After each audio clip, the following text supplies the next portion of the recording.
शुक्लांबरधरं विष्णुं शशिवर्णं चतुर्भुजं प्रसन्नवदनं ध्याये सर्वविघ्नोपशान्तये सदाशिवसमारम्भां शङ्कराचार्यमध्यमाम् अस्मदाचार्यपर्यन्तां वन्दे गुरुपरम्पराम्। नारायणं नमस्कृत्य नरं चैव नरोत्तमं देवीं सरस्वतीं व्यासं ततो जयमुदीरयेत्। ఈరోజు భగవద్గీత ఉంది 110వ క్లాసు. ఈరోజు మనము కర్మయోగము ఇంట్రొడక్షన్ చెప్పుకున్నాం. లాస్ట్ క్లాస్ లో అర్థం మాత్రమే చెప్పుకున్నాము. కాబట్టి ఈరోజు ఈ ఒక శ్లోకము ప్లస్ ఆ మిగిలిన అర్థము రెండు చెప్పుకుందాము అనేసి ఒక సంకల్పము. ఈరోజు ఈ శ్లోకం కూడా మనకు చదువుకున్నాం మనం. అర్జున ఉవాచ కర్మయోగంలో తృతీయోధ్యాయ. అర్జున ఉవాచ జ్యాయసి చేత్ కర్మణస్తే మతా బుద్ధిర్జనార్దన తత్కిం కర్మణి ఘోరే మాం నియోజయసి కేశవ. ఇది చదువుకున్నాం మనం శ్లోకం. దీన్ని అర్థం చెప్పుకున్న తర్వాత మనం ఆ కర్మయోగం అట్లాగే దీని కంటిన్యూషన్ గా ఇంట్రొడక్షన్ టు కర్మయోగానే చెప్పుకుందాం మనం. ఇప్పుడేం అడుగుతున్నా అంటే, అర్జునుడు మొత్తం 2వ అధ్యాయం అంతా మొత్తం విన్నాడు. 2వ అధ్యాయం సాంఖ్యయోగ బుద్ధికి సంబంధించినటువంటి విజ్ఞానము. అంటే సాంఖ్యయోగం అంటే ఏమిటి? సాంఖ్యయోగం అంటే జ్ఞానముతో సంబంధించినటువంటిది. వివేక జ్ఞానం, వివేకపూర్వకమైనటువంటి జ్ఞానము, స్థితప్రజ్ఞుని యొక్క లక్షణములు. ఆ స్థితప్రజ్ఞుని యొక్క లక్షణాలు అలవాటు చేసుకుంటే, ఆ బుద్ధియోగములకు అలవాటు అయిపోతే అప్పుడు కర్మలతో పని లేదు, కర్మలు చేసేటువంటి పని లేదు. అలాంటి సందర్భంలో అతను ఎలా ఉంటాడంటే, అతని స్థితి ఎలా ఉంటుందంటే, అతను వివేకముతో ఉంటాడు. వివేకం అంటే ఏమిటి? జ్ఞానము. వివేకం అంటే ఏమిటంటే, వివేకం అంటే ఈ శరీరము నాది కాదు అన్నటువంటి స్థితి. ఆత్మ మాత్రమే నేను, ఆత్మ చైతన్య స్వరూపము నేను, చైతన్య స్వరూపమైనటువంటి ఆత్మ. అలాంటి సందర్భంలో సుఖ దుఃఖాలు లేవు, రాగద్వేషాలు లేవు, ఒకరి మీద గలాట లేదు, కొట్లాట లేదు, శత్రువులు లేరు, మిత్రులు లేరు. ఎందుకంటే అవన్నీ మనసుకు సంబంధించినటువంటి విషయాలు. మనసు శరీరము రెండు నాది కాదు అన్నప్పుడు, మరి ఆ రెండు నేను కానప్పుడు నేను నా శుద్ధ ఆత్మస్వరూపము అనుకున్నప్పుడు అన్నిట్లోనూ పరమాత్మ భావన ఉండేటువంటి వ్యక్తి అతను. అలాంటి వ్యక్తికి ఎలాంటి బాధలు కానీ కష్టాలు కానీ ఏమీ లేదు, సుఖ దుఃఖాలు అన్నటువంటివి లేనే లేదు అతనికి. అతనికి ఏమైపోతుందంటే, పూరితమైనటువంటి ఆ జ్ఞానంతో అతను ఏమైపోతాడంటే మోక్షానికి అర్హుడైపోతాడు అని చెప్పేసి అక్కడ శ్రీకృష్ణుడు చాలా పెద్దగా చెప్పుకుంటూ పోయాడు అనమాట. కానీ మధ్యలో ఏం చేశాడంటే, అతను కర్మయోగాన్ని గురించి కూడా 4-5 శ్లోకాలు చెప్పినాడు. కర్మణ్యేవాధికారస్తే మా ఫలేషు కదాచన మా కర్మఫల హేతుర్భూహు మాతే సంగోస్త్వ కర్మణి అనేటువంటి శ్లోకం. అంటే అదే చెప్పినాడు. అప్పుడేం చెప్పాడు అతను? నీకు కర్మలో మాత్రమే అధికారం ఉంది, కానీ నీకు జ్ఞానములో అధికారం లేదు. కాబట్టి అర్జునుడు ఏమడిగాడు? శ్రీకృష్ణుడు మొదట్లో ఏమడిగాడంటే, శ్రేయస్యా నిశ్చితం బ్రూహి తన్మే శిష్యస్తేహం షాధి మాం త్వాం ప్రపన్నమని 2వ చాప్టర్లోనే మొదట్లో వస్తుంది మనకు. శిష్యస్తేహం, నేను నీకు శిష్యుడైపోయాను, కాబట్టి నాకు నీవు శ్రేయస్సు ఏమి ఉంటుందో ఆ శ్రేయస్సు వచ్చేటువంటి మార్గాన్ని చెప్పు ఉంటాడు. శ్రేయస్సు ప్రేయస్సు అని మనకు రెండు కదా. ప్రేయస్సు అంటే వచ్చేసి ఏమిటి? ప్రేయస్సు అంటే లౌకికమైనటువంటి విషయాలు ఇక్కడ ఉండేటువంటిది. ప్రేయస్సు అంటే లౌకికమైన కర్మలు, లౌకికమైనటువంటి వ్యవహారాలు మనం చేసేటువంటి ప్రేయస్సు. శ్రేయస్సు అంటే మోక్షము. ఆ శ్రేయస్సు వచ్చేటువంటి మార్గాన్ని నాకు చెప్పు అని అర్జునుడు అడిగినాడు. అర్జునుడు అడిగినప్పుడు శ్రీకృష్ణుడు ఏం చెప్పినాడు? అశోచ్యానన్వశోచస్వం ప్రజ్ఞావాదాంశ భాషిషే అని 2వ అధ్యాయం మొదటి పెట్టి అక్కడి నుంచి కొంత చెప్పి, కొంత కర్మయోగం చెప్పి తర్వాత ఏం చెప్పాడంటే, తర్వాత ఇది కూడా చెప్పాడు. దాంట్లో ఏం చెప్పాడు? దాన్ని 2వ చాప్టర్లో స్వధర్మము చేసేటువంటి దాని వల్ల నీకు సుఖం ఉంటుంది అని స్వధర్మాన్ని గురించి చెప్పి, తర్వాత కొంత కర్మయోగం చెప్పి, తర్వాత సుమారు 54వ శ్లోకము 55వ శ్లోకం నుంచి 72వ శ్లోకం వరకు మొత్తం అంతాను జ్ఞాన మార్గం చెప్పి, స్థితప్రజ్ఞ లక్షణాలు చెప్పి, ఇది జ్ఞానం అనేటువంటిది చాలా ఉత్కృష్టమైనది అని చెప్తాడు అతను. అదేం చెప్తాడు అంటే, ఒక చాలా ఇంపార్టెంట్ శ్లోకం ఏమిటంటే, దూరేణ హ్యవరం కర్మ బుద్ధియోగా ధనంజయ బుద్ధౌ శరణమన్విచ్చ అని చెప్తాడు. అంటే ఏమిటంటే, దూరేణ హ్యవరం కర్మ. అది మరి గుర్తుందా లేదా మీకు? మళ్ళీ మర్చిపోయిందో తెలీదు. దూరేణ హి అవరం కర్మ, కర్మ కన్నా అంటే కామ్య కర్మ కన్నా ఈ బుద్ధియోగం ఉన్నటువంటిది చాలా హై స్టేజ్ లో ఉన్నటువంటిది. అంటే బుద్ధియోగం అన్నటువంటిది ఒక పిహెచ్డి అయితే, ఈ కర్మయోగం ఉన్నటువంటిది, కామ్య కర్మ అన్నటువంటిది ఎలిమెంటరీ స్కూల్ లాంటిది అని చెప్తాడు. దాన్ని దూరేణ హ్యవరం కర్మ బుద్ధియోగా ధనంజయ. శ్లోకం నంబర్ గుర్తులేదు, 2వ అధ్యాయంలో వస్తుంది మనకి. అప్పుడు దూరేణ హివరం కర్మలో ఏం చెప్తాడంటే నీవు బుద్ధి యోగంనే నీవు అవలంబించాలి, కానీ అవలంబించాలి, దానితోనే శ్రేయస్సు వస్తుంది. కానీ ఈ కర్మ మార్గం ఉంది కదా, కామ్యకర్మ, అది చేస్తుంటావు కదా, కామ్యకర్మలు చేసి చేసి చేసుకుంటే ఏం చేస్తుంటావు? ఎందుకంటే వేదాల్లో 95% కామ్యకర్మలే ఉన్నాయి. ఒక 5% మాత్రమే జ్ఞానాన్ని గురించి చెప్తారు ఉపనిషత్తులో నేను. కాబట్టి ఈ 95% కర్మ అంతాను ఏం చెప్తాడంటే అవన్నీ ఏం చెప్తా అంటే వేదవాద రథ పార్థ నాణ్యత స్థితి వాదిన, అది కూడా మన దాంట్లోనే వస్తుంది. కొంతమంది వేదాలు చదివేటువంటి వాళ్ళు ఇదే వేదం అనుకుంటారు, కానీ ఇవేమన్నా కావాలంటే నిస్త్రైగుణ్యోద భవార్జున, నీవు త్రిగుణాలకు అతీతంగా బయటికి వెళ్ళిపో, వేదాలు చెప్తాయి కానీ చెప్పిన దాన్ని అంతా నువ్వు వినద్దు, దాన్ని అంతా వినద్దు, దీన్ని అధిగమించి కర్మలను దాటి నీవు కర్మ లేకుండా పో అని చెప్పేసి అక్కడ చెప్తాడు. ఇవన్నిటికీ చూస్తే ఏమర్థమవుతుంది అంటే, మనకు బ్రాడ్ గా ఏమర్థమవుతుందంటే, కర్మ చేసేది ఎంతవరకు చేయాలా? ఎలిమెంటరీ స్కూల్లో చదివిన తర్వాత మనం హై స్కూల్ పోయేదానికి, హై స్కూల్లో చదివిన తర్వాత యూనివర్సిటీకి పోయేదానికి కావాల్సినటువంటి జ్ఞానం కోసం ఎలిమెంటరీ లెవెల్లో ఈ కర్మలు చేయాలి. తర్వాత ఆ కర్మలను డ్రాప్ అవుట్ చేసేసి బుద్ధియోగంలోకి వెళ్ళిపోవాలి అనేటువంటిది భావం అక్కడ. టోటల్ గా ఇవన్నీ అన్ని శ్లోకాలు భావం మనం దగ్గర పెట్టుకొని చూసినప్పుడు మనకి ఏమర్థమవుతుందంటే, అది ఏమిటంటే ఇది ఎట్లా ఎట్లా ఉంటుందంటే, ఇది మందు తీసుకోవాలంట. మందు తీసుకునేటప్పుడు మందు తీసుకునే ఎప్పటి వరకు మందు తీసుకోవాలా? మందు నిలిపేసేటువంటి వరకును మందు తీసుకోవాలంటారు. అంటే ఒక పిల్లవాడికి జ్వరం వచ్చింది. జ్వరం వచ్చినప్పుడు వాళ్ళ అమ్మ వచ్చి చెప్తుందంట, అబ్బాయి ఇది మందు తీసుకోరా, దీన్ని తీసుకుంటే తగ్గిపోతుంది, అది చేదు మందు. వాడు అంటాడంటే నేను ఈ చేదు మందు వేసుకొని ఉంటా అంట. అప్పుడు అంటుందంట, లేదు లేదు, ఈ చేదు మందు నువ్వు వేసుకుంటే 2-3 రోజులు వేసుకున్నావంటే తర్వాత ఈ మందు వేసుకునేటువంటి అవసరం ఉండదు, తర్వాత స్వస్థత వచ్చేస్తుంది నీకు, కాబట్టి వేసుకుని ఆయన అని చెప్పేసి ఇస్తే వాడేదో 2-3 రోజులు అది వేసుకున్న తర్వాత అది పోతుందంట. అదేంటంటే మందు ఎప్పటి వరకు వేసుకోవాలా? మందు నిలిపే స్టేజ్ వరకు వేసుకోవాలి. ఇది కూడా కర్మయోగం అనేది ఎలా ఉంటుందంట అంటే, కర్మలు చేస్తూ ఉండాలి. కర్మలు చేస్తూ ఉన్నటువంటి కర్మలు ఎప్పుడు నిలిపేయాలా? కర్మలు అవసరమైనటువంటి సందర్భంలో దాన్ని నిలిపేయాలి. నిలిపేసి జ్ఞాన మార్గానికి వెళ్ళిపోతూ ఉండాలి. కానీ సాధారణమైనటువంటి మనలాంటి జనాలంతా మనం ఎలా ఉంటామంటే, జీవితాంతము పుట్టినప్పటి నుంచి చివరి స్టేజ్ వరకు కూడా మనం ఏం చేస్తుంటామంటే, కర్మ అనే అనుష్ఠానం చేస్తుంటాం. అంటే మనం ఎలిమెంటరీ స్కూల్ దాటి ముందుకు పోము అనేటువంటి వ్యక్తులు మనం. మనము తెలిసి చాలా మంది అలాంటి వాళ్ళు ఉంటాం మనము. మనం చూసేటువంటి వాళ్ళంతా చాలా మంది అలాంటి వాళ్ళే ఉంటారు. ఎందుకంటే మనము మీ elementary school, high school level దాటి ముందుకు వెళ్ళేది మాకు ఇష్టం ఉండదు. ఎందుకంటే మనము అట్లాగే ఉండిపోతాం మనం. అట్లాగే ఉండిపోయి ఏం చేస్తామంటే, దీన్ని కర్మలను డ్రాప్ అవుట్ చేసేసి కర్మల నుంచి మనము ఆ జ్ఞానం మార్గానికి వెళ్ళాలి అనేటువంటి బుద్ధి అనేటువంటిది చాలా మందికి ఉండదు. అందువల్లనే మనకు సనాతన ధర్మము 4 స్టేజ్‌లు ప్రిస్క్రైబ్ చేస్తుందంట. ఒకటి బ్రహ్మచర్యము, తర్వాత వచ్చేసి గృహస్థాశ్రమము, తర్వాత వానప్రస్థము, తర్వాత సన్యాసము.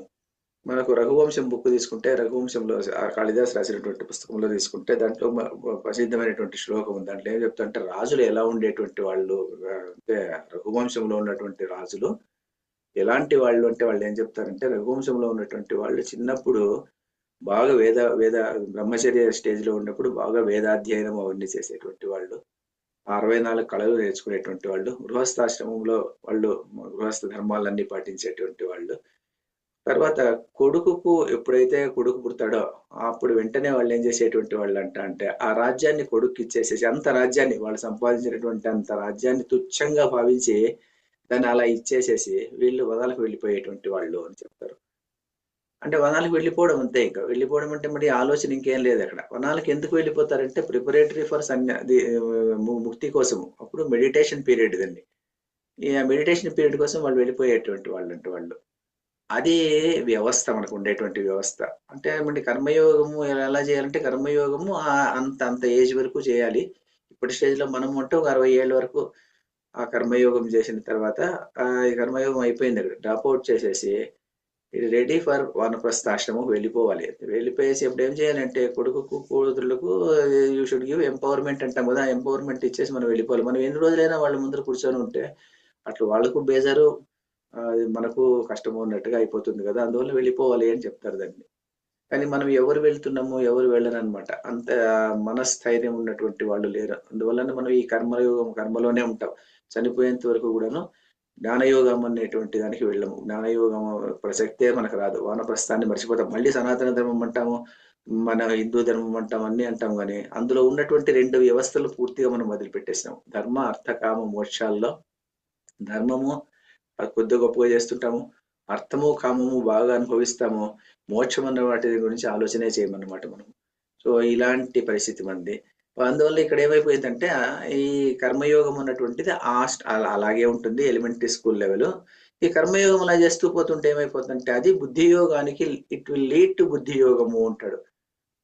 అంటే ఓ పిల్లోడు వచ్చినాడంట, పిల్లోడు వచ్చి ఏమడిగాడంట అంటే, పిల్లోడు అంటే పెద్ద చదువుకునేటువంటి అబ్బాయి వచ్చేసి గురువుతో అడిగినాడంట, అయ్యా నేను మీ దృష్టిలో మరి ఎంఎస్సి గొప్పదా పిహెచ్డి గొప్పదా అన్నా అంట.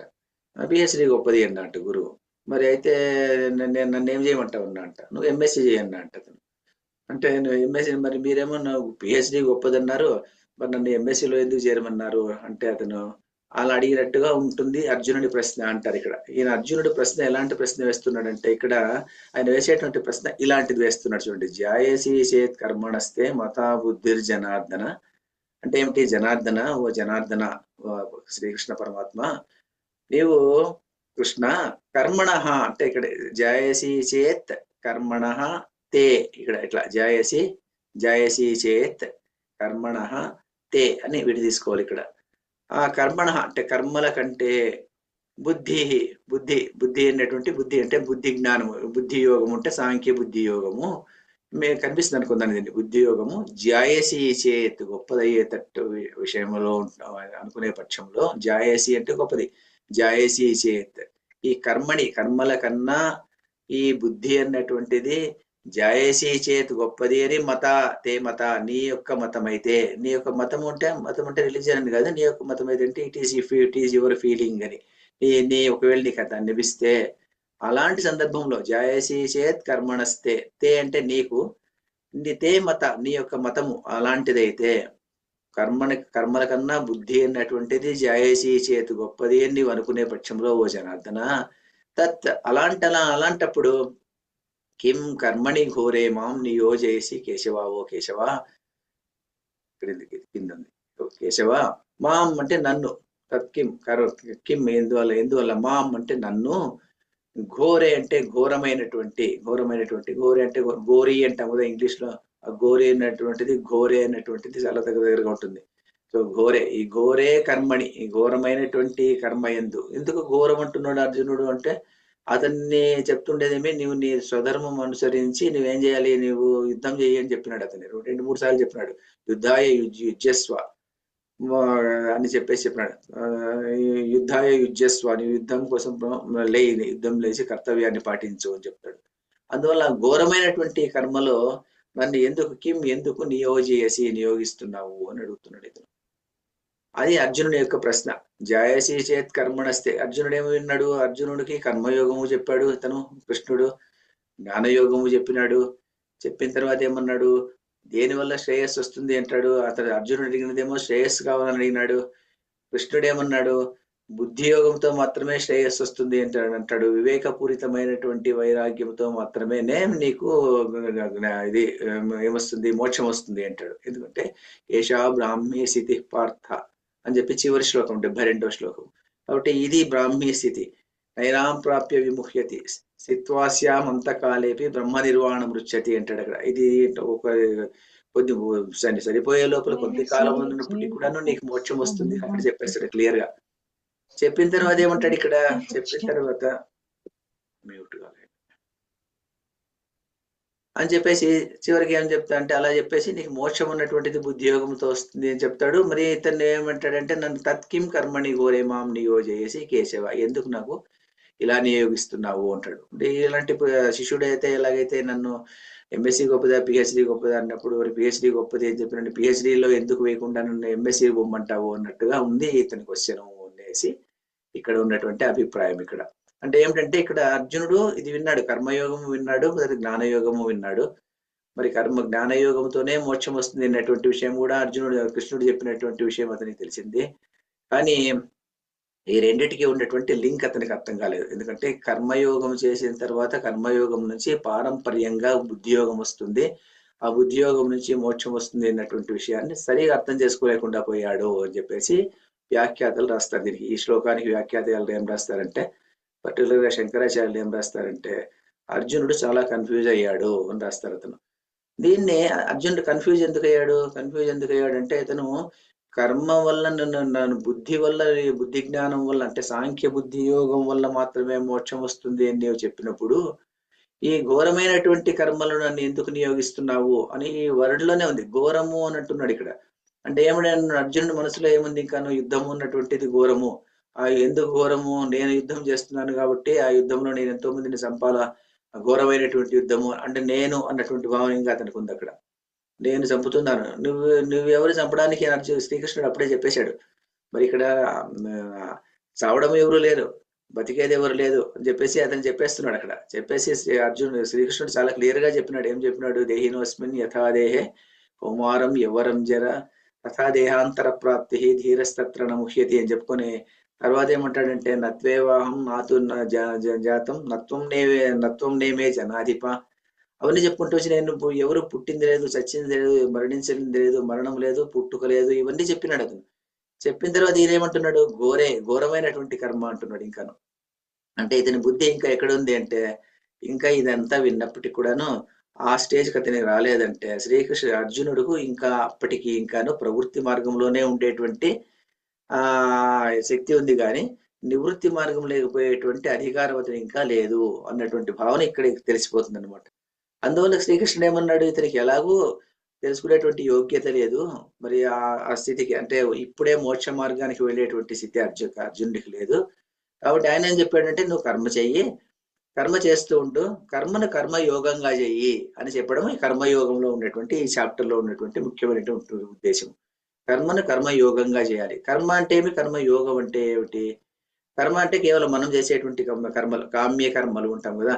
రోజు మనం చేసేటువంటి ప్రతి కర్మ కూడా కామ్య కర్మగానే ఉంటుంది. ఎలా అంటే మనం ఏదైనా ఒక చిన్న పూజ చేస్తే కూడాను, ఒక వ్రతం చేస్తే కూడాను మనం ఒక పెద్ద సంకల్పం చెప్తాము. ఆ సంకల్పం చెప్పి నాకు అది కావాలి, ఇది కావాలి, మా అని చెప్పి అన్ని చెప్పుకున్న తర్వాత మనము ఆ కర్మ చేస్తాము. అంటే మనకు అది కావాలన్నమాట. మనకి ఏం కావాలి, మనకు చివరికి ఇదంతా చెప్పి చేసిన తర్వాత మనకు పుణ్యం అనేటువంటిది కావాలి. ఆ పుణ్యం కోసం మనం కర్మ చేస్తాం. దాన్ని కామ్య కర్మ అంటాం. ఈ కామ్య కర్మ చేసినటువంటి వల్ల వచ్చేటువంటి ఫలితం ఏమిటి? ఫలితం ఏమిటంటే మనకు స్వర్గం వస్తుంది. కామ్య కర్మ వల్ల స్వర్గం వస్తుంది. లౌకికమైనటువంటి మనకు ఎన్నో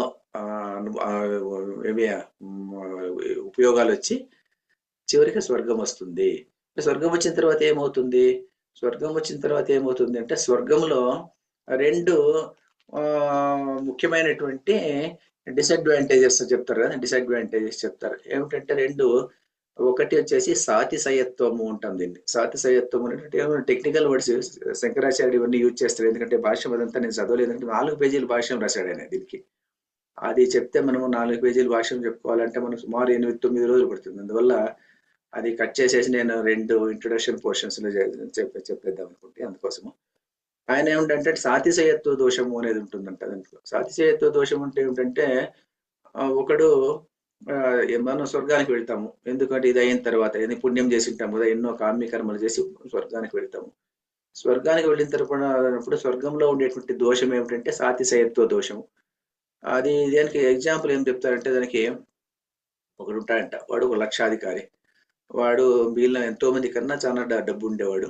వాడు ఒక క్లబ్కు వెళ్తాడంట. క్లబ్కి వెళ్తే అది కోటీశ్వర్ల క్లబ్ అంట. అందరూ ఒకటి కోటీశ్వర్లు ఉంటారంట. వీడు అక్కడికి వెళ్ళేపాటికి వీడు ఏమైపోతాడు, వీడు నవ్వులు మాట అయిపోయేసి వీడు బయటకు వచ్చేస్తాడంట.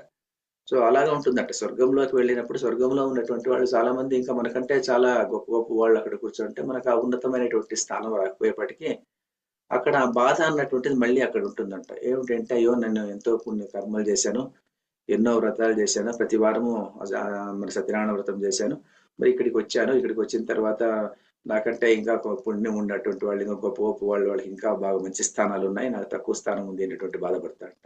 అప్పుడు వాడు అంటాడంట, లేదురా నేను నీకంటే ఎక్కువ చేశాను, నువ్వు వారం చేస్తే నేను రోజు చేశాను కూడా అంట. నీకు వీడికి అహంకారం ఎక్కువ అని వీడు అనుకుంటా అంట. ఇలా ఉంటుందంట అక్కడ. అది సాతిశయత్వ దోషము అంటాం దాన్ని. అదొకటి ఉంటుంది. రెండవ దోషం ఏమిటంటే అక్కడికి వెళ్ళిన రోజునప్పటి నుంచి మనకు తెలిసిపోతూ ఉంటుందంట. ఏమిటంటే ఇక్కడ మనం ఉండేటువంటి కాలం చాలా తక్కువగా ఉంటాము. ఎందుకంటే రోజు రోజుకు పుణ్యం ఖర్చు అయిపోతుంటుంది. ఖర్చు అయిపోయే పుణ్యం అయిపోయిన తర్వాత మళ్ళీ తిరిగి పంపించేస్తానన్ను, మళ్ళీ భూలోకంలో పుట్టాలనేటువంటి బాధ ఉండే ఉంటుందంట. ఆ బాధతో వీడేం చేయలేడు అక్కడ. అలా ఉండి బయటకు వస్తా ఉంటాయి. ఈ 2 దోషాలు స్వర్గంలో ఉంటాయి. మరి మనం చేసేటువంటి కర్మలేమి ఈ ఈ కర్మయోగ మామూలు కర్మ చేసేటువంటి వల్ల వచ్చేటువంటిదేమి కర్మ బంధిస్తుంది. కర్మ అన్నటువంటిది బంధించేటువంటిది స్వభావం ఉన్నటువంటిది. పుణ్యకర్మ చేస్తే స్వర్గలోకం వస్తుంది. పాపకర్మ చేసినప్పుడు కూడా అది బంధిస్తుంది. అలా నరకలోకం వస్తుంది. పుణ్యము గాని, పాపము గాని 2 కూడా బంధమే. మనం ఏదైనా కామ్యకర్మ చేస్తే అది బంధహేతువు అంటారు దాన్ని. అందువల్ల కర్మలన్నీ బంధిస్తూ ఉంటాయి.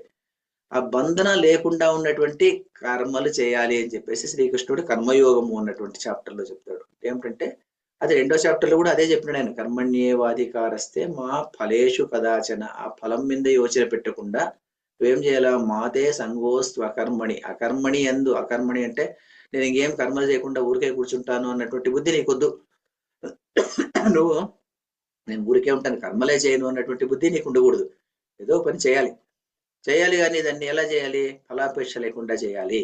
అంటే ఏది చేసినప్పటికి కూడాను you should discard your self. అప్పుడు ఏమైపోతుంది అంటే కర్త అన్నటువంటి వాడు ఉండడు. కర్త ఉండదు, కర్మ నడిచిపోతూ ఉంటుంది. అంటే నేను నేను చేశాను అన్నటువంటి భావనే లేదు. చేస్తుంటాను, కర్మ చేస్తుంటాను.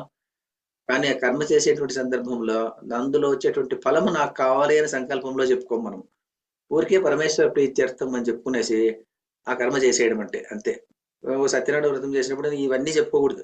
నా ఇంటి బిడ్డలు బాగుండాలి, వాళ్ళు బాగుండాలి, వీళ్ళు బాగుండాలి, ఇంకోటి అంతా చెప్పుకోకూడదు అనమాట. గుడికి వెళ్ళినప్పుడు పూజారి వచ్చి ఇది చేస్తాను ఏమో సంకల్పం చెప్పి ఏమో చేస్తాను అన్నప్పుడు నేను, నా పెళ్ళాము, నా బిడ్డలు, వాళ్ళ కొడుకులు, వాళ్ళ కూతురు, మనం ఒక సంకల్పం దగ్గరకు వచ్చినప్పుడు చాలా మంది చూస్తుంటాం మనం. 20 పేర్లు చెప్తారు వాళ్ళ ఇంట్లో వాళ్ళంతా వాళ్ళ పేర్లని. సహకుటుంబానం అని కూడా అన్నారు. ఆ పురోహితుడికి ఎంత క్యూ ఉందో కూడా చూసుకోము మనం, అది చెప్తుంటాం అట్లా. సో ఇవన్నీ వదిలిపెట్టేయాలన్నమాట. ఇవన్నీ వదిలిపెట్టేసి కేవలం పరమేశ్వర ప్రీత్యర్థం అని చెప్పేసి అర్చన చేసేటువంటి స్వభావం రావాలన్నమాట. అది కర్మ యోగము అంటాం అనమాట. ఆ కర్మను కర్మ యోగంగా మలుచుకో అని చెప్పేసి శ్రీకృష్ణుడు చెప్పేటువంటి అధ్యాయం ఇది. 2వ అధ్యాయంలో అది చెప్పినాడు అతను. అలా చేసినప్పుడు ఏమవుతుందంటే ఆ కర్మ అన్నటువంటిది నిన్ను బంధించదు. పుణ్యం గాని పాపం గాని 2 నిన్ను బంధించదు. 2 బంధించినప్పుడు స్వర్గానికి వెళ్ళేది లేదు, నరకానికి వెళ్ళేది లేదు. అలాంటి స్థితిలో ఏమైపోతుంది? నువ్వు అన్నదానం చేసినావు, నేను దానం చేసినాను అన్నటువంటి విషయమే మర్చిపోవాలి. మెదడులో కూడా ఉండకూడదు. మెదడులో ఉన్నప్పుడు కూడా నా ప్రమాదమే అంటాడు. అది ముందు ముందు చాప్టర్ లో మనకు కనిపిస్తుంది. పొగ ఉన్న ఒక చోట చెప్తారనమాట. ఏం చెప్తారంటే 2 వ్యక్తులు ఉన్నారంట. ఆ 2 వ్యక్తులు ఇద్దరు సాధువులు, జన్ సాధువులు. బుద్ధిస్ట్ దీంట్లో బుద్ధుడి యొక్క ఇది ఉంది కదా, అది జాతక కథల్లో ఒక కథలో ఇది ఉంది, చిన్న కథ. ఆ 2 జన్ సన్యాసులు వాళ్ళిద్దరును వెళ్తుంటారంట. అక్కడ ఒకానొక ప్లేస్ వచ్చే సమయంలో నది అక్కడ పోతూ ఉంటుందంట. కానీ ఆ నది దాటాలని చెప్పేసి ఒక అందమైన యువతి అక్కడ నిలుచుకుంటుందంట. ఆమె పట్టు చీర కట్టుకుంటుందంట. నీళ్ళలో దిగితే పట్టు చీర తడిసిపోతుంది. ఆమె అలా వెళ్ళడం ఎలా అని చెప్పేసి ఆమె బాధపడుకుంటూ ఆమె వెళ్ళాలి ఆ పక్కకు. అలా ఉన్నప్పుడు ఒక సాధువు ఏం చేస్తా అంటే ఆమెను ఇలా ఎత్తుకునేసేసి ఆమెను ఆ నది నుంచి ఆ పక్కకు తీసుకెళ్లేసేసి అక్కడ దించేస్తారంట. ఇద్దరు దాటి వెళ్తారంట. ఒకడేమో ఆమెను ఎత్తుకునేసి ఆ పక్క దించేస్తారంట. వాళ్ళు అలాగా సాగిపోతారంట ఇద్దరును. అయిపోయి చాలా దూరం పోయిన తర్వాత మొదటివాడు అడుగుతా అంట, నువ్వు అలా పోవడం మంచి తప్పు కదా, మనం సన్యాసులం కదా, అట్లా ఆడవాళ్ళని అట్లా ముట్టుకొని వెళ్ళడం ఏం బాగుంటుంది, ఎత్తుకొని పోయినావు కదా, నువ్వు తప్పు చేసావు కదా నువ్వు ఈ రోజు అంట. అప్పుడు ఆయన అంట ఎత్తుకుపోయిన ఆయన, నేను ఆమెను ఎత్తుకోబోయిన తర్వాత ఆమెను నేను అక్కడే వదిలేశాను, నేను దించేశాను, నువ్వు ఇంకా ఆమెను మోస్తూనే ఉన్నావు, నీ మనసులో మోస్తున్నావు కదా అంట అతను. నువ్వు మనసులో మోస్తున్నావు అంటే నీకు మనసులో ఇంకా అదే ఉంది బుద్ధి. అరే వీడు మోసినాడు కదా అన్నటువంటి బుద్ధి నీకు మనసులో ఉంది. నేను అప్పుడే మర్చిపోయాను దాన్ని. ఆమెను మోసిన విషయము మర్చిపోయినాను, ఆమె దించిన విషయము మర్చిపోయినా, నేను వెళ్ళిపోతుందాన్ని. నువ్వు ఇంకా దాన్ని పట్టుకొనే పోరాడుతున్నావు కదా అని చెప్పేసి చెప్తాను. సో అలాగా ఇక్కడ ఏమైపోతుందంటే ఈ కర్మలు అన్నటువంటిది కర్మను అలా డ్రాప్ అవుట్ చేసేసి ఏం చేయాలంటే మర్చిపోవాలన్నమాట. ఏమైనా పని చేసినప్పుడు నేను ఎవరికో ఎప్పుడో ఏదో సహాయం చేసినాను మర్చిపో దాన్ని. నేను ఎప్పుడో ఏదో ఎవరికో ఉపకారం చేసినాను మర్చిపో. నేను ఈ కర్మ చేశాను మర్చిపో. నేను చేయలేదు అంటే అప్పుడు ఎలా ఉంటుంది పరిస్థితి? ఎలా ఉంటుంది? కర్త అన్నటువంటి వాడు ఉండడు, కానీ కర్మ మాత్రం ఉంటుంది. కర్మ ఉంటుంది, కర్త ఉండడు. నేను మనకు తృతీయ అధ్యాయంలో మనకు చాలా క్లియర్ గా చాలా చాలా సందర్భంలో ఉంటుంది. కర్మలో అకర్మను ఎలా చూడాలి, అకర్మలో కర్మ అంటే ఏమిటి, ఇట్లాంటి విషయాలన్నీ మనకు ముందు ముందు ఒక చాప్టర్ లో వస్తాయి. దీన్ని దీన్ని ఇలా అలా ఉన్నప్పుడు ఏమైపోతుందంటే కర్మ అన్నటువంటిది నిన్ను బంధించదు. నువ్వు స్వర్గానికి వెళ్ళవు, నరకానికి వెళ్ళవు. కర్మ మాత్రం చేసేస్తుంటావు. కర్మ మాత్రం ఎందుకు చేయాలి? కర్మ ఎందుకు చేయాలంటే నీవు ఈ భగవద్గీతలోని ఇంకొక చోట అధ్యాయం, ఇంకొక చాప్టర్‌లో, దీంట్లో ప్రసిద్ధమైనటువంటి శ్లోకం ఏం చెప్తుంటే యద్యదాచరతి శ్రేష్ఠః తత్తదేవేతరో జనాః అని చెప్తారు. అంటే ఏదైతే శ్రేష్ఠుడైనటువంటి వాడు ఆచరిస్తాడో మిగిలిన వాళ్ళు దాన్ని ఆచరిస్తారు. సాధారణమైనటువంటి జనులు ఎందులో ఉంటారు? మనకన్నా ఏదో పూర్వజన్మ సుకృతం వల్ల ఈ భగవద్గీత చదువుకునేటువంటి ప్రాప్తి వచ్చింది అని అనుకుంటే, ఇది ఈ పుస్తకాన్ని ముట్టుకోనటువంటి వాళ్ళు చాలా మంది ఉంటారు కదా! చాలా మంది 99% అలాంటి వాళ్ళు ఉంటారు. అలాంటి వాళ్ళు ఏం చేస్తారంట, ఎవరైనా మనకు జ్ఞాన బుద్ధి నిష్ట ఉన్నటువంటి వాడు, జ్ఞాన యోగ నిష్ట ఉన్నటువంటి వాడు, నేను ఏదో అలా ఉండిపోతాను అంటే, వాళ్ళు చాలా మంది ఎలా క్రిటిసైజ్ చేస్తారంటే, వీడు సన్యాసిగా ఉండేసి వీడు is a parasite to the society, on the society అనేటువంటి సందర్భాలు కూడా ఉంటాయి. అంటే వీడు ఏం పని చేయడు, పని చేయకుండా తినాలనుకుంటాడు అని చెప్పేసి మెటీరియలిస్టిక్ థింకింగ్ ఉన్నటువంటి వాళ్ళు అలా అనుకునేటువంటి ప్రమాదం ఉంటుంది. కాబట్టి నువ్వేం చేయాలి? పని చేస్తూ ఉండాలి. కానీ పని చేసినప్పుడు నీ కర్తృత్వ భావన అన్నటువంటిది ఉండకూడదు. అలాంటిది చేసుకుంటూ పోతే, కర్తృత్వం నేను చేశాను అన్నటువంటి భావనే లేకుండా నువ్వు చేసుకుంటూ పోతే అప్పుడు ఏమైపోతుందంటే చిత్తశుద్ధి అనేటువంటిది వస్తుంది. ఆ చిత్తశుద్ధి వచ్చినప్పుడు అదే అంతఃకరణ శుద్ధి, లేకుంటే చిత్తశుద్ధి అంటాము. చిత్తశుద్ధితో నువ్వేం చేస్తావు అంటే ముందుకు పోయి దాని నుంచి ఒక ఒక రకమైనటువంటి పరిపక్వమైనటువంటి జ్ఞానము కలిగి, ఆ జ్ఞానము నుంచి నీకేమైపోతుందంట, ఆ జ్ఞానం వివేకపూరితమైనటువంటి ఆ జ్ఞానము నుండి నీకు ఈ మీ బుద్ధి యోగం వచ్చేటువంటి సందర్భము ఏర్పడవచ్చు. పారంపర్యేణ అది ఏర్పడేటువంటి అవకాశం ఉంటుంది. కాబట్టి కర్మయోగానికి జ్ఞానయోగానికి ఉన్నటువంటి లింక్ ఏమిటి అంటే అంతే లింక్. లేకపోతే కర్మయోగం వేరే, జ్ఞానయోగం పూర్తి వేరే. కర్మయోగం అన్నటువంటిది, కర్మ అన్నటువంటిది జ్ఞానయోగం కన్నా చాలా చాలా అధమములో ఉంటుంది అని చెప్పేటువంటి ఈ బ్రాడ్ ఐడియా. కానీ దీనికి శంకరాచార్యులు ఏం చేస్తారంటే దీన్ని ఇంకో 7 నిమిషాలు ఉంది కాబట్టి బ్రీఫ్ గా చెప్పేస్తాను దీన్ని. ఆయన అంటే నేను నోట్స్ రాసిన నోట్స్ మీకు పోస్ట్ దీంట్లో పంపిస్తాను మళ్ళీ. ఆ నోట్స్ ఇప్పుడు చెప్తే చాలా పెద్దగా ఉంది, అందువల్ల ఈ రోజుకి దీన్ని అట్లీస్ట్ దీన్ని ముగిద్దామనేసి అంతే. శంకరాచార్య భాష్యం 7 పేజీల భాష్యం అది. ఆయన ఏం రాస్తా అంటే ఇక్కడ అది శంకరాచార్యుల ముందు ఉన్నటువంటి వాళ్ళు వృత్తికారులు అనేటువంటి వాళ్ళు ఉండేటువంటి వాళ్ళు అంట. వృత్తికారులు. ఆ వృత్తికారులకు ఎవరో పేరు రాసుకున్నాను. వృత్తికారులకు ఏమో పేరు రాసుకుంటున్నా పేరు మర్చిపోతే ఆయన తర్వాత ఆయన అనుయాయులు, శిష్యులు, వాళ్ళంతా ఏం చెప్పేటువంటి వాళ్ళంటే జ్ఞాన కర్మ సముచ్చయ భాగము, జ్ఞాన కర్మ సముచ్చయము అనేటువంటివి చెప్పేటువంటి వాళ్ళంట. అంటే ఏమిటంటే జ్ఞాన కర్మ సముచ్చయం అంటే జ్ఞాన బుద్ధితో ఉండాలి, వివేక బుద్ధితో ఉండాలి. కానీ కర్మను మాత్రం వదిలిపెట్టడానికి లేదు. కర్మ చేయాలి, జ్ఞాన బుద్ధిలో ఉండాలి. అలాంటి వాళ్ళకి మాత్రమే మోక్షం వస్తుంది అని చెప్పేటువంటి వాళ్ళంటే వాళ్ళు జ్ఞాన కర్మ సముచ్చయవాదము అని అంటారు దాన్ని. కానీ జ్ఞానకర్మ సముచ్చయవాదం అన్నటువంటిది కుదరదు అంటాడు శంకరాచార్యులు. ఎందుకు కుదరదు? జ్ఞానము కర్మ అన్నటువంటిది రెండు వేరు వేరు విభాగాలు. కానీ కర్మ నేను చేస్తాను, కర్మ చేసుకుంటూ, కర్మ అంటే యజ్ఞయాగాదులు చేస్తాను, కామ్యకర్మ చేస్తాను, కామ్యకర్మ చేస్తాను, అట్ ద సేమ్ టైం నేను ఎలా ఉంటాను, నేను జ్ఞానయోగంలో ఉంటాను అంటే కుదరదు. ఎందుకు కుదరదు అంటే జ్ఞానంలో ఉన్నటువంటి వాడు ఏమో వివేక జ్ఞానంలో ఉంటాడు. వాడు వివేక జ్ఞానంలో ఉన్నటువంటి వాడికి కర్తృత్వం అన్నటువంటిది లేదు. వాడికి అక్కడ కర్తృత్వం లేదు, జ్ఞానయోగంలో కర్తృత్వం లేదు. ఎందుకంటే అతని ఎలా ఉంటుంది, వాడి వివేకపూరితమైనటువంటి బుద్ధి ఎలా ఉంటుంది, వివేకపూరితమైనటువంటి బుద్ధిలో ఏముంటుందంటే ఈ దేహమే నాది కాదు, మనస్సే నాది కాదు అన్నటువంటి స్థాయిలో ఉన్నటువంటి వాడికి సుఖ దుఃఖాలు లేవు, తర్వాత నింద అపరిందలు లేవు, తర్వాత ఒకరి శత్రువు మిత్రుడు అన్నటువంటి భావన లేదు, అన్నిటిలోనూ పరమాత్మతత్వాన్ని చూసేటువంటి వాడు. వాడికి కర్మలు అన్నటువంటిది లేదనమాట. కానీ వీడు ఏం చెప్తున్నాడు, కర్మలో ఏం చెప్తాడు, కర్మ నీవు చేసినప్పుడు కర్తృత్వ భావం లేకుంటే కర్మ చేసేదానికి లేదు. తర్వాత పెళ్ళాం లేకపోతే కర్మ చేసేటువంటికి అధికారం పడతానికి లేదు. ఏమి చేయాలన్నప్పుడు భార్య పక్కన ఉంటేనే అది కర్మ చేయడానికి అధికారం ఉంటుంది. మరి ఇతనికి అవన్నీ లేవు కదా, దీనికి దానికి లింకే లేదు. అది వేరే ఇది వేరే పూర్తి.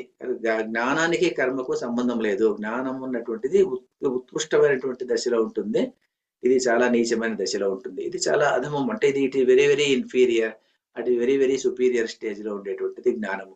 కేవలం జ్ఞానంతో మాత్రమే మోక్షం వస్తుంది అని చెప్పేసి శంకరాచార్యులు అంటాడు. కానీ వీళ్ళు ఏమంటారంటే వృత్తికారులు కేవలం జ్ఞానంతో రాదు, కర్మలు కూడా చేయాలి అంటారు. మరి కర్మలు చేసేటప్పుడు శంకరాచార్యుని వాదన ఏమిటంటే ఇక్కడ జ్ఞానముతో మాత్రమే వస్తుంది నేను అంటున్నాను. కానీ మీరు కర్మలతో కూడినటువంటి జ్ఞానముతో అంటే కర్మ సముచ్చయముతో మాత్రమే కర్మ సముచ్చయ జ్ఞానముతో మాత్రమే మోక్షం వస్తుంది అని మీరు అంటున్నారు. కానీ కర్మలో కర్తృత్వం ఉంటుంది, మరి జ్ఞానంలో కర్తృత్వం లేదు కదా ఆయన తోసివేస్తాడు.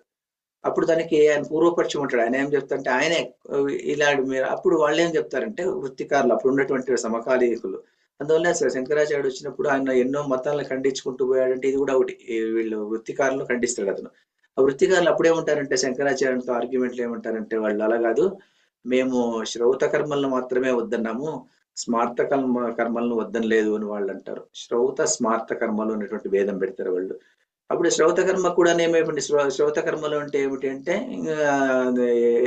వాజపేయము అలాంటివి ఉన్నాయి కదా, వేదం విధించినటువంటి కర్మలు. స్మార్త కర్మలు అంటే మనం చేసేటువంటి కర్మలు చండీ యాగము, తర్వాత లలితా సహస్ర యాగము, ఇవన్నీ ఇలాంటివన్నీ మనం చేసేటువంటి స్మార్త కర్మలు. వేదవ్యాసునికి ముందు శ్రౌత కర్మలు మాత్రమే ఉండేటివి, తర్వాత స్మార్త కర్మలు ఉండేటివి కాదంట. మరి శంకర్ల కాలంలో ఏమైపోయిందంటే రెండు సంధి కాలం రెండు ఉండేటువంటివి. అలాంటి సందర్భంలో శ్రౌత కర్మలో కూడాను మన కర్తృత్వం ఉంటుంది. కాబట్టి కర్తృత్వం ఉండకుండా ఎలా చెప్తావు అని చెప్పేసి అతను అలా అంటాడు. అంటే ఇప్పుడు వాళ్ళు ఏమంటారంటే లేదు, ఈ శ్రౌత కర్మలు స్మార్త కర్మలు అన్నటువంటిది గృహస్థులకైతే లేదు, గృహస్థులకు మాత్రం చేయాలి, వాళ్ళు మరి వీళ్ళు సన్యాసులు చేసేటటువంటి పని లేదు అన్నటువంటి ఇలా ఆర్గ్యుమెంట్స్ చేసి చివరికి ఒక్కొక్క ఆర్గ్యుమెంట్ ఒక్కొక్క ఆర్గ్యుమెంట్ నే శంకరాచార్యుడు ఖండిస్తూ వచ్చి చివరికి ఇతను ఏం చెప్తా అంటే లేదండి, ఈ కర్మకు జ్ఞానానికి సంబంధం లేదు. కర్మకు జ్ఞానానికి సంబంధం ఏమిటంటే కర్మ నిష్కామ కర్మగా చేసినప్పుడు దాని నుంచి చిత్తశుద్ధి వస్తే, ఆ చిత్తశుద్ధి వచ్చిన దాని నుంచి బుద్ధి అన్నటువంటిది అంకురిస్తే, ఆ బుద్ధి నుంచి మోక్షం అన్నటువంటిది రావచ్చు. అది పారంపర్యంగా వచ్చేటువంటిది అంతేగాని కర్మ జ్ఞానము రెండు ఒకటేసారి ఒకే వ్యక్తి చేయలేడు. ఎందుకంటే జ్ఞానము నిష్ఠలో ఉన్నటువంటి వాడికి కర్తృత్వ భావం లేనటువంటి వాడికి నీ కర్త నేను చేస్తాను అనేటువంటి భావన వాడికి ఇచ్చి కర్మ చేయమంటే వాడు చేసేటువంటి అవసరం లేదు. అందువల్ల వాడికి యజ్ఞోపవీతం అవసరం లేదు, సంధ్యావందనం చేసేటువంటి అవసరం లేదు. వాడు అన్ని కూడాను వదిలిపెట్టేస్తాడు. వదిలిపెట్టి కేవలం ఆత్మనిష్టలో వాడు ఉంటాడు. కర్మ చేసేటువంటి వాడు ఎలా ఉంటారు, కర్మ చేసేటువంటి వాడు కర్మలు చేసుకుంటూ ఉంటారు. అని వాళ్ళకు సంబంధం లేదు అని చెప్పేసి శంకరాచార్యుని వాదన అన్నమాట. ఇది ఇంకా చాలా పెద్దగా ఉంది. ఇది నేను నోట్స్ పంపిస్తాను, ఒకసారి చూసిన తర్వాత మీకు ఏమన్నా అర్థం కాకపోతే మళ్ళీ ఇంకోసారి అడగండి కావచ్చు దాన్ని. భర్తు ప్రపంచాచార్య, ఇప్పుడు గుర్తొచ్చింది. భర్తు ప్రపంచాచార్య అనేటువంటి వాడు ఇతను ముందు ఉన్నటువంటి శంకరాచార్యుని కన్నా ముందు ఇది భగవద్గీతపై భాష్యం రాస్తూ ఆయన ఈ వాదాన్ని జ్ఞాన కర్మ సముచ్చయము అనేటువంటిది ఆయన తీసుకొని వస్తాడు. దాన్ని శంకరాచార్యులు జ్ఞాన సముచ్చయవాద ఖండన అనే హెడ్డింగ్ పెట్టి ఒక 7-8 పేజీలు రాసి తర్వాత ఈ శ్లోకాన్ని రాసుకుంటూ వస్తాడు. కాబట్టి బ్రీఫ్ గా ఇంట్రొడక్షన్ ఇది. తర్వాత నెక్స్ట్ శ్లోకం నుంచి మనం కొద్దిగా ముందుకు వెళ్ళిపోతాము. ఒక నిమిషం ఉంది, ఎవరైనా ఏమన్నా అడిగేటట్టుంటే అడగచ్చు దీన్ని.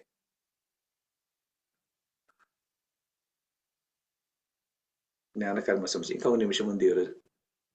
నేను క్లోజ్ చేసేసాను దీన్ని. అందువల్ల జ్ఞానము కర్మ ఆ రెండు కూడిక సముచ్చయము, దాన్ని ఖండన వచ్చేసి శంకరాచార్యులు ఖండిస్తారు దాన్ని, జ్ఞానకర్మ సముచ్చయం. మీకు నోట్స్ పంపిస్తాను నేను. ఏమన్నా డౌట్ ఉందా మేడం? ఉషశ్రీ మేడం ఏమన్నా ఉందా? చాలా ఉంటాయి అనుకోండి, చాలా డౌట్స్ ఉంటాయి. అది మేడం విషయం. వినిపిస్తుందండి అందరికీనా? వినిపిస్తాను సార్. వినిపిస్తుందా? అవును మేడం.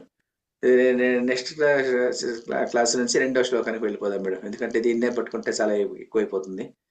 అందువల్ల దాన్ని బ్రీఫ్ గా క్లోజ్ చేసేసినట్టు.